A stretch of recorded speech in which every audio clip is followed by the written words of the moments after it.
Furthermore, in Islam, a woman even inherits. In many religions, the woman is not allowed to inherit. She does not have any share in the property left behind by her family members. But in Islam, the woman inherits. There are on many occasions where non-Muslims, they object and they say, fine, in Islam women do inherit, but why do they inherit half? Trying to say that Islam subjugates the woman. But if you analyze the logic behind it, you'll understand the wisdom of Allah subhanahu wa ta'ala, of our Creator, Almighty God. As I mentioned a few minutes earlier, in Islam, it is the man who bears the financial burden.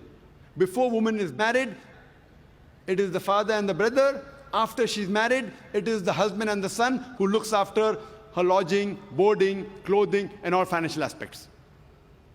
If you read the Quran, the inheritance is given in several places.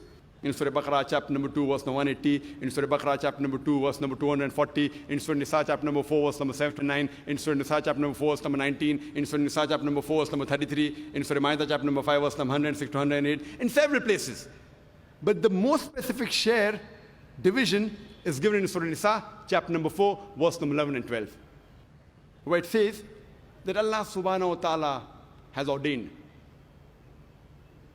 that in what you leave your wealth for your children, the sons get double the share of the daughters.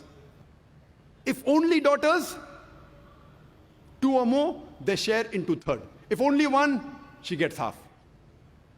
The verse continues.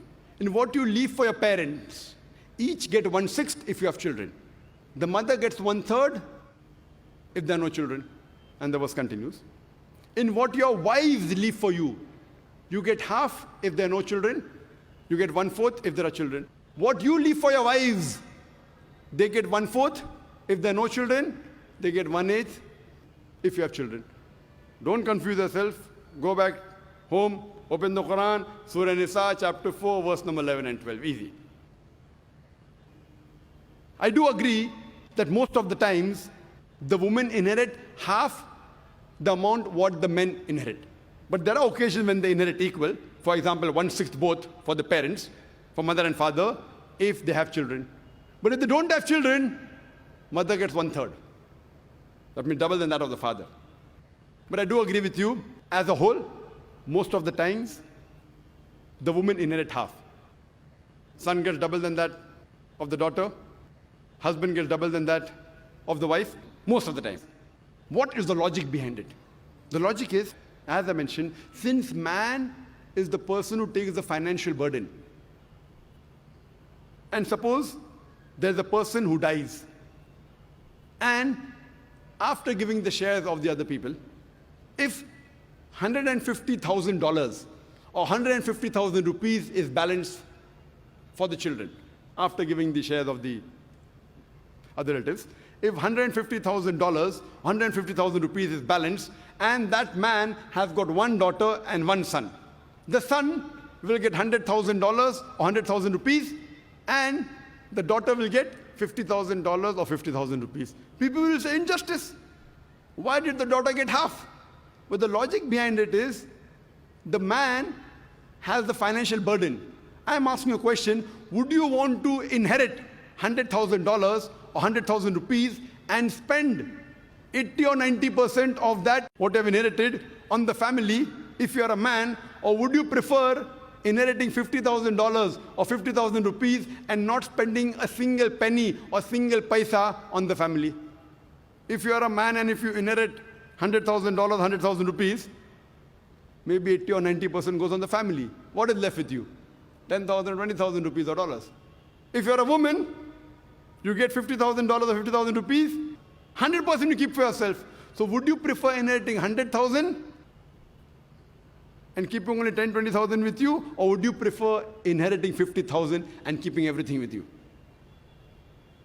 If Allah would have given equal amount to both, then I would have to give a talk on men's rights in Islam. When Allah has given the rights, He's even equal. If He has put the financial burden on the men, He sees to it that the men get double. Otherwise, it will be injustice. And the Quran says in Surah Nisa, chapter number 4, verse number 40, Allah subhanahu wa ta'ala is never unjust in the least degree. So if you know the hikmah behind it, you'll realize that the guidance given by our Creator is the best. Just because the women in Islam are financially more secured than the men, what would you say? The women in Islam, are they protected or are they subjugated?